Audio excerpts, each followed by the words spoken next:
Welcome to our deep dive today. We're going to be exploring childhood grief and trauma. Yeah. You shared some excerpts with me. Right. It sounds like it's probably from like a lecture or a training program, Uh-huh. but they offer some really unique and insightful perspectives on the topic, Yeah. especially when it comes to how guilt plays a role in these experiences for kids. Definitely. And one of the most fascinating things I found in the material you shared Mm-hmm. is that sometimes the kids who weren't present for a traumatic event Right. actually experience more guilt than the kids who were. It's true. And it seems counterintuitive at first. Totally.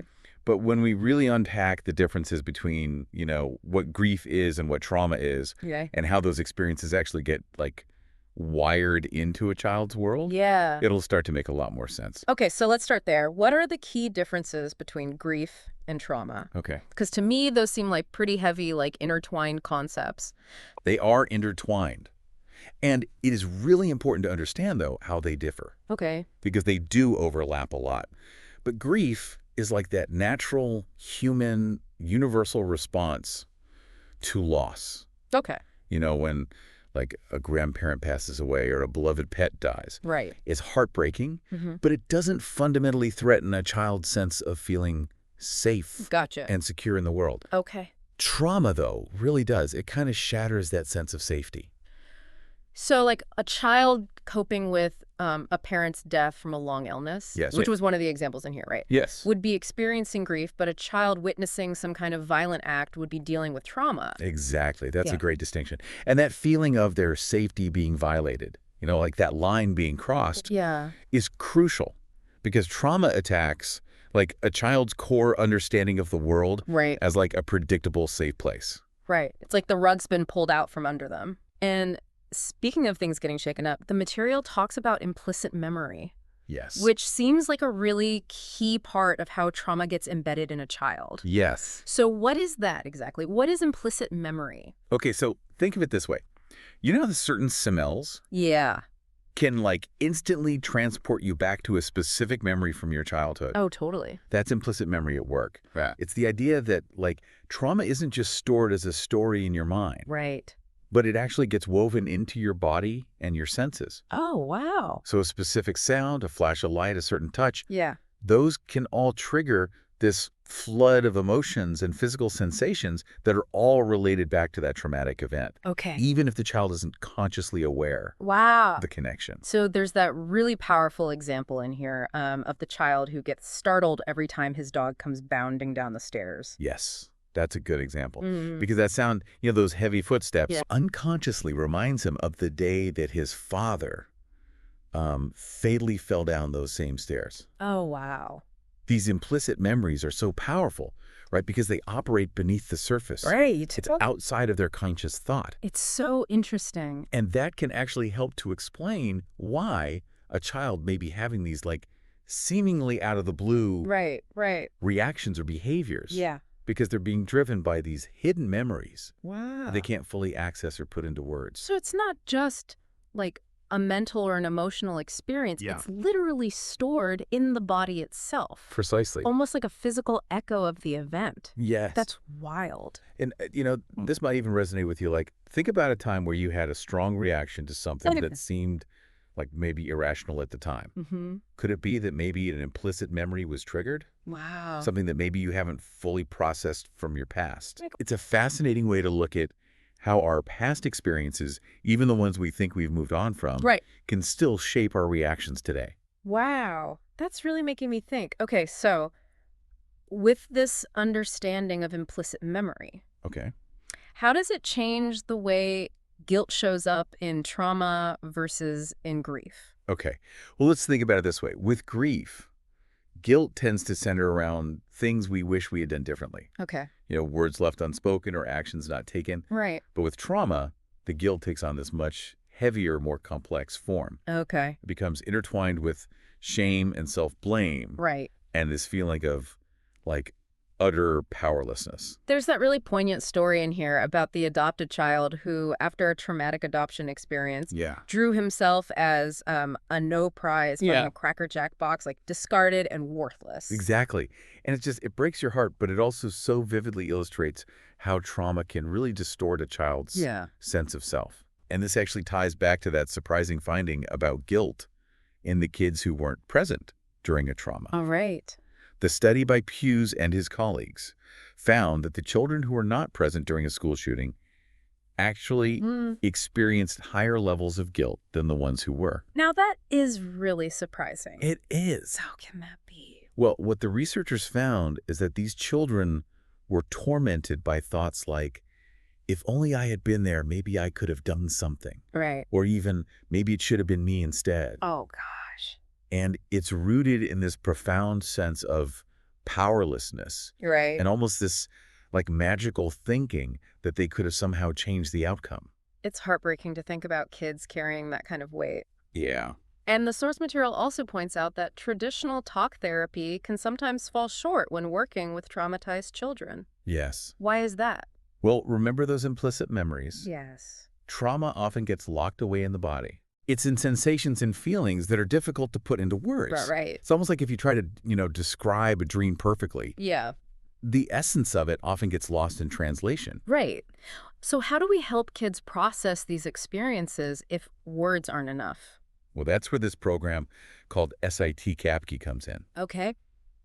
And SIT CAP recognizes the limitations of talk therapy Okay. and emphasizes sensory interventions like drawing Okay. to help kids externalize their trauma. So it's like giving them a different language Yes. to communicate what they've been through. Exactly. I love that idea because it makes so much sense to me that we need to meet kids where they are. Yes. And if words fail them, then we need to find other ways for them to express themselves. Absolutely.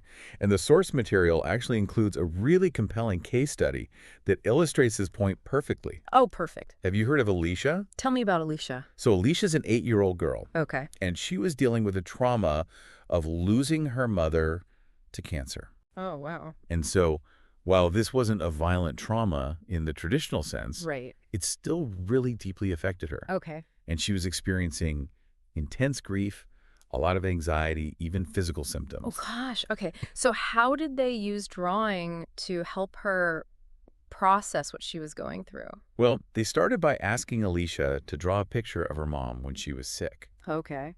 And she drew it in incredible detail. And she really focused on what she called the bad cancer cells. It sounds like she was expressing a lot through that drawing. No. Maybe things she couldn't actually articulate with words. Yeah, exactly. Yeah. What's fascinating is that through the process of drawing, Alicia was able to externalize her feelings Okay. of helplessness and fear. Right. She was like confronting those bad cancer cells Mhm. in a way that felt safe and manageable. Right. Almost like she was taking back some control. That's incredible. Yeah. Did they have her do anything else with the drawings? Yes. So in a later session, they asked her to draw what she wished would happen to those cancer cells. Oh, wow. And her drawing showed them being completely burned up in this giant fire. Oh, wow. And that actually became a turning point for Alicia. Really? From that session onward, her father noticed a significant improvement in her mood, Wow. energy level, and even her interactions with her friends. Oh, that's amazing.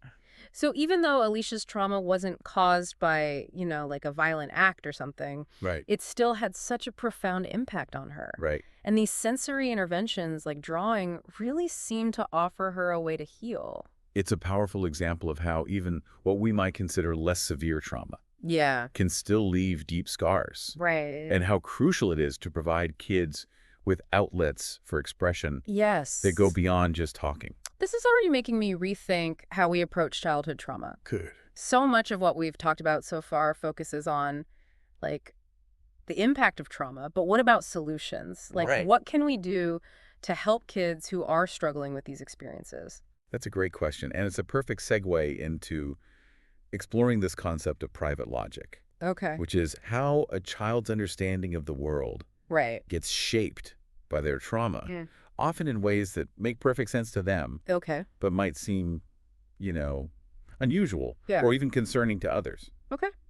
I'm intrigued. Yeah, it's like each child kind of builds their own internal rule book, right? Yeah, okay. Based on their experiences. Yeah. A way to make sense of a world that suddenly feels unsafe.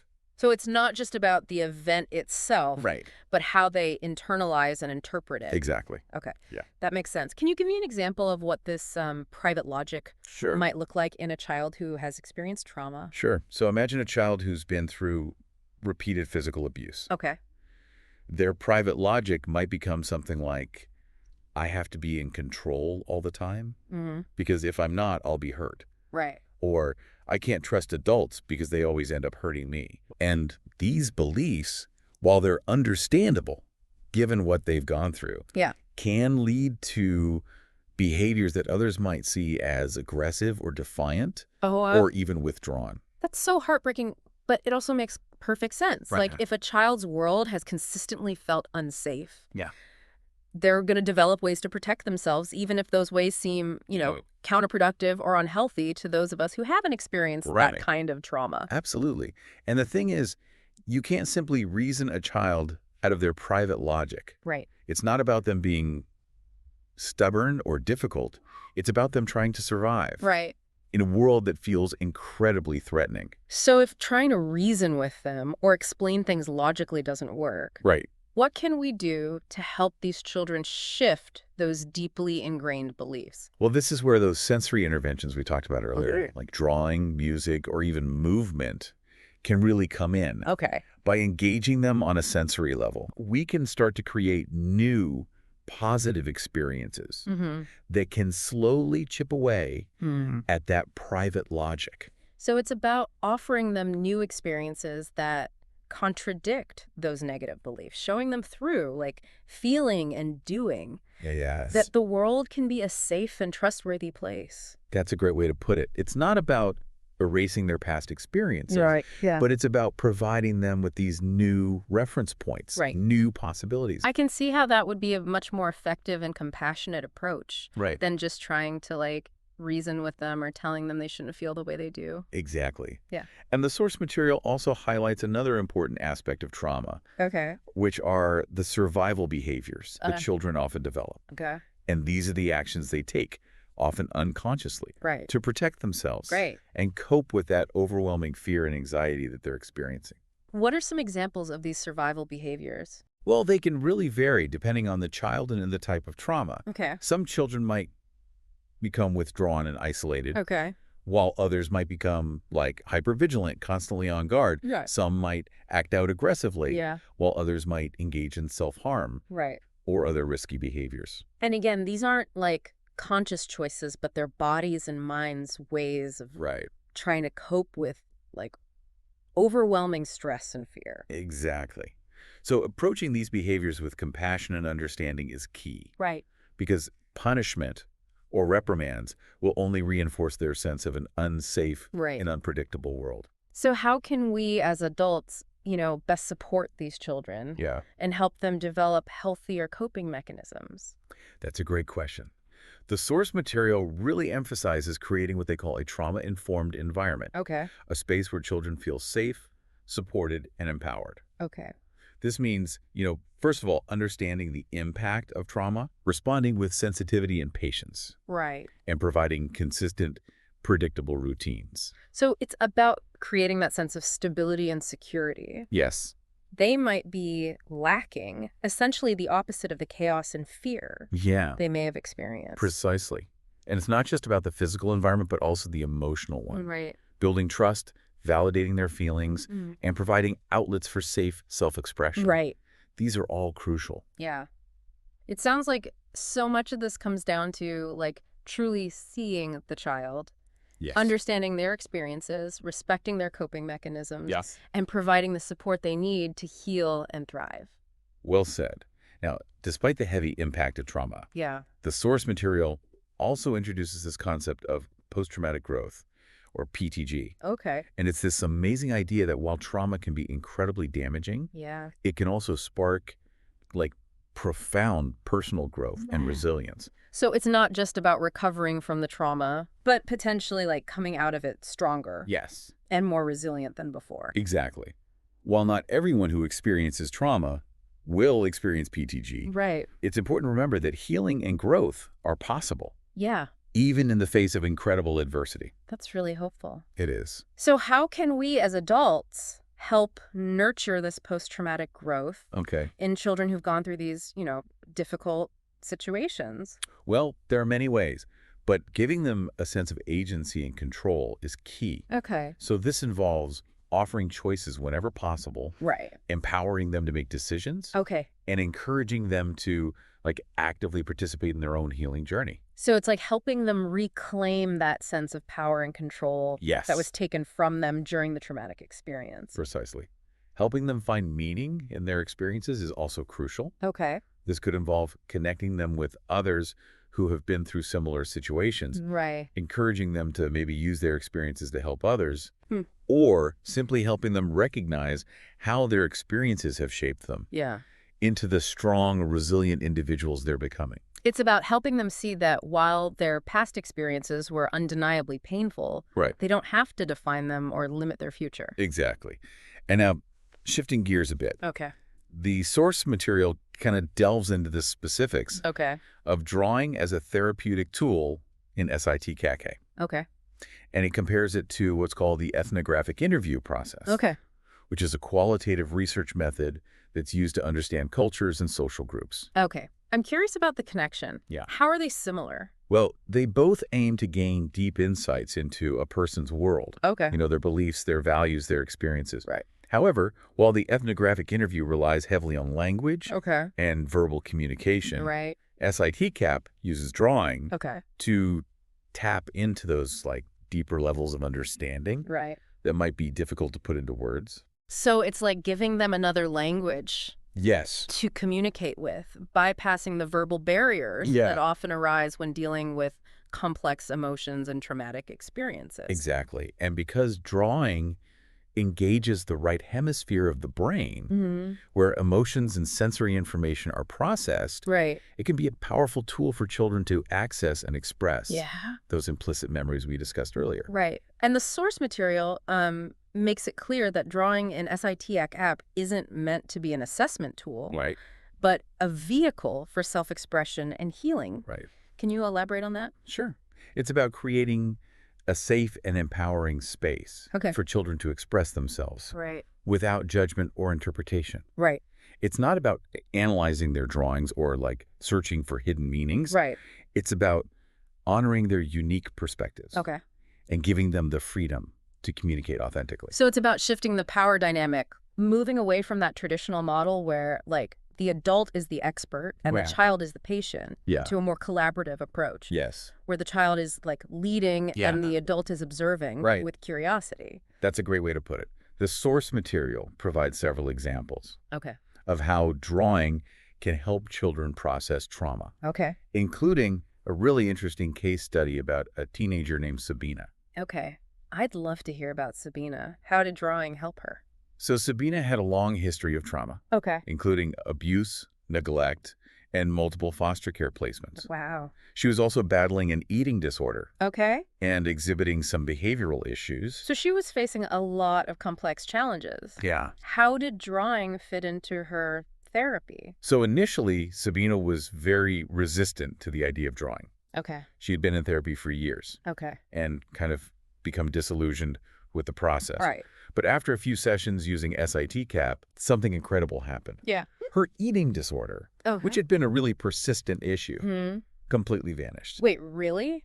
Just from drawing? That's what the source material Okay. suggests. Wow. And her foster mother also reported a significant improvement in her behavior. Wow.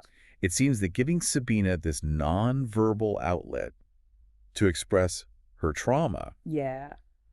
unlocked something deep within her Right.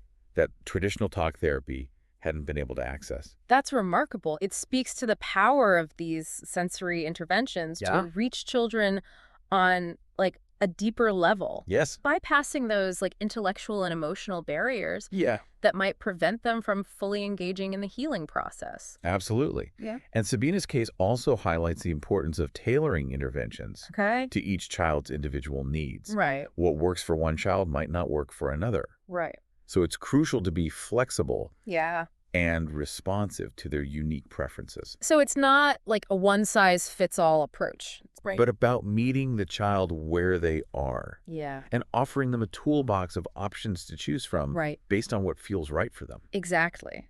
And while drawing can be powerful, Yeah. the source material emphasizes that it's just one tool Right? in a larger trauma-informed approach. Okay. So creating that safe and supportive environment, Mm, building trust, right. and empowering children to actively participate in their healing. Yeah. Those are all vital components. It's about this holistic approach Yeah. that addresses the child's needs on Yes. multiple levels, like Nice. physical, emotional, cognitive, Yeah. and even spiritual. Beautifully put. Now, remember when we talked about how trauma gets embedded in the body? Yes. The source material goes even deeper into this, Okay. emphasizing how trauma can literally get under the skin, Wow. impacting a child's physical health and well-being. Wow. One researcher even says that the body keeps the score. That's a powerful image. What does it mean the body keeps the score Yeah. when we're talking about trauma? Well, it means that trauma isn't just like a mental or emotional experience. It's a Oh. physiological one. Okay. So the stress, the fear, the anxiety that comes with trauma Right. can trigger this cascade of hormonal and neurological changes Wow. that can have lasting effects on a child's developing brain and body. So we're not just talking about like memories or emotional scars. We're talking about trauma literally altering their physiology. Exactly. And this is where those sensory interventions can be especially helpful. Okay. By engaging the body through activities like movement or touch, or Right. even deep breathing, Yeah. we can help children regulate those stress responses Right. and begin to heal those physiological wounds. So it's about helping the body release Yeah. that stored tension and anxiety Yes. that might be contributing to their struggles. Yeah. You got it. Mm-hmm. And the source material uses an interesting analogy to explain how this works. Okay. It compares it to learning to ride a bike, Okay. which, creates new neural pathways in the brain, Right. essentially training the body to perform a new skill. Right. So using sensory interventions with traumatized children, Okay. it's kind of like teaching them to unlearn Right. those trauma responses that their bodies have become so accustomed to. Yeah. It's like teaching them a new way of being. Precisely. It's about creating new, healthier pathways in the brain and body, Right. essentially rewiring their responses to stress and fear. Right. And this process takes time, patience, and consistent practice. That makes sense. You can't simply like erase Right. those deeply ingrained trauma responses overnight. No. It's about, patiently and compassionately helping them develop new ways of being in the world, Yeah. new ways of relating to their bodies and minds. Beautifully said. And the source material also highlights the importance of emotional regulation Mm-hmm. in trauma recovery. Okay. And it's about helping children develop the skills to manage their emotions, Okay. to calm themselves down when they're feeling overwhelmed, Mm-hmm. and to cope with difficult situations in healthy ways. So it's not about never feeling anger or sadness or fear, Right. but learning how to navigate those emotions effectively Yeah. so they don't become like overwhelming or debilitating. Exactly. And the source material emphasizes that emotional regulation Right. isn't something that just happens naturally. Right. It's a skill that needs to be taught and practiced. Right. And this is where, once again, Okay. those sensory interventions can be incredibly helpful. So how do these sensory interventions Yeah. help children develop those emotional regulation skills? Yeah. Well, by engaging the body, Okay. we can help children become more aware Right. of their physical sensations Okay. and how those sensations relate to their emotions. Okay. So, for example, they might start to notice that when they're feeling anxious, their heart rate increases, Mm-hmm. or their palms get sweaty, Right. or their breathing becomes shallow. So it's about helping them tune in Yes, to the physical cues their bodies are sending them. precisely. Once they become more aware of those cues, Okay. then they can start developing strategies to calm themselves down. Yeah. This might involve deep breathing exercises, Right. progressive muscle relaxation, Mm-hmm. or even just taking a few moments to focus on their senses, Mm-hmm. what they can see, hear, smell, taste, and touch. It's like equipping them with a toolkit of techniques Yeah. to manage their emotions Right. and prevent those feelings of overwhelm Yeah. or panic. That's a great way to put it. Mm-hmm. And the source material emphasizes Yeah. that emotional regulation is an ongoing process. Okay. It's a skill that continues to develop and refine Right. throughout life. It makes sense that for children who have experienced trauma, Yeah, that process might be even more challenging. Right. Their bodies and minds have become so used to operating in this state of hypervigilance and fear Right. that it takes time and practice to learn how to, relax and Yeah. regulate those Yeah. stress responses. Absolutely. That's why patience and compassion are so crucial Right. when working with traumatized children. Right. It's about meeting them where they are, Right. honoring their unique journeys, Yeah. and providing them with the support they need to heal and thrive. The source material brings up an interesting perspective Right. on the importance of integrating care Yes. when treating childhood trauma. Yes. It's about recognizing that trauma affects the whole child, Yes. their physical health, emotional well-being, Yeah. cognitive development, social interactions, Yes. and even their spiritual understanding of the world. Absolutely. And what's fascinating is that emphasis on moving away from like siloed approaches to treatment, Okay. where different professionals are focused on different aspects of the child's experience Right, right. without necessarily communicating or collaborating with each other. Right. So it sounds like they're advocating for a more holistic, integrated approach where Yes. everyone involved in the child's life, parents, teachers, therapists, doctors, Uh-huh. even community members, work together You're to right. create this supportive and healing environment. Exactly. And the source material highlights several key elements of this integrated approach, Okay. including the importance of trauma-informed assessments. Okay. So gathering information about the child's trauma history, their current symptoms, Mm-hmm. and their individual strengths and challenges. Okay. Also, trauma-informed relationships. Okay. So building trusting and supportive relationships with the child and their caregivers Right. based on empathy, respect, Yeah. and a deep understanding of the impact of trauma. Right. Also, trauma-informed environments. Okay.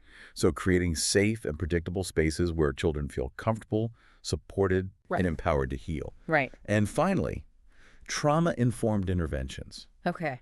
Utilizing evidence-based therapies and practices specifically designed to address the needs of traumatized children. It's about creating this web of support around the child, ensuring that everyone involved Yes. is equipped with the knowledge and skills and compassion Right. to help them heal and thrive. That's a beautiful way to put it. Yeah. And the source material emphasizes Yeah. that this integrated approach isn't just about treating the symptoms of trauma. Right. It's about fostering resilience, Mm-hmm. promoting post-traumatic growth, Yeah. and empowering children to become the best versions of themselves. That's truly inspiring. It's about recognizing that while trauma can deeply impact a child's life, Yes. it doesn't have to define them Right. or limit their potential. Exactly. With the right support, they Yeah. can heal and grow and flourish Right. in ways they may never have imagined. Absolutely. The source material offers a powerful reminder Okay. that recovery is possible, Yeah. even in the face of incredible adversity, Wow. and with compassion, understanding, Mm-hmm. and a commitment to creating these trauma-informed systems of care. Right. We can help children not only survive their trauma, Yeah. but thrive in its aftermath. Speaking of support systems, Yeah. the source material also talks about the impact trauma has Yeah. on the adults Right. in these children's lives. Yeah. I can imagine it's incredibly challenging It is. for parents and caregivers Yes, to witness a child going through something as difficult as trauma. absolutely. Oh, And it's vital to remember that parents and caregivers are affected by trauma as well. right. They might be dealing with their own past trauma Right. or struggling with feelings of guilt or helplessness Yeah. or even anger. So it's not just about supporting the child. Right. It's about supporting the whole family system. Precisely. Well, And the source material suggests Yeah. that involving parents and caregivers Yeah. in the treatment process can be incredibly beneficial. Right. It can help them understand the impact of trauma, Right. develop better coping strategies, Mhm. and strengthen their relationships with their children. Yeah. And it can also make them feel less alone, right? Yeah, absolutely. And more empowered to support their children's healing. Exactly. And remember the SIT-CCAP program we discussed earlier? Yes. Well, it actually incorporates a parent component, Okay. giving parents and caregivers the opportunity to learn about trauma, Right. process their own experiences, Okay. and develop strategies to support their children's recovery. That's incredible. Yeah, it just makes them such a vital part of that journey. Absolutely. Right, Yeah. because they provide that foundation of love and support and stability Right. that kids need to thrive. And by empowering parents and caregivers with the right knowledge and skills, we can create this ripple effect that extends far beyond the Mm. individual child, impacting families, communities, and even future generations. It's about breaking those cycles of trauma and Yes, creating a more compassionate and understanding world for all children. absolutely. The source material ends on a really powerful note Okay. about the potential for post-traumatic growth, not just in children, but in adults too. Yes. And it really drives home the point that, while trauma can be devastating, Yeah. it can also be a catalyst for incredible personal transformation. Right. And it can lead to increased empathy, a deeper appreciation for life, Okay. a stronger sense of purpose, and even a more resilient spirit. That's such an inspiring message. That it is. It's a reminder that even in the darkest of times, there's always that potential for growth and healing. Absolutely. And it emphasizes that, we're not just defined by what happens to us, Right. but by how we choose to respond. Beautifully said. Yeah. And the source material encourages us to embrace this trauma-informed approach to life, Okay. not just professionally, but in all of our interactions. Yeah. It's about recognizing that everyone has a story, Right.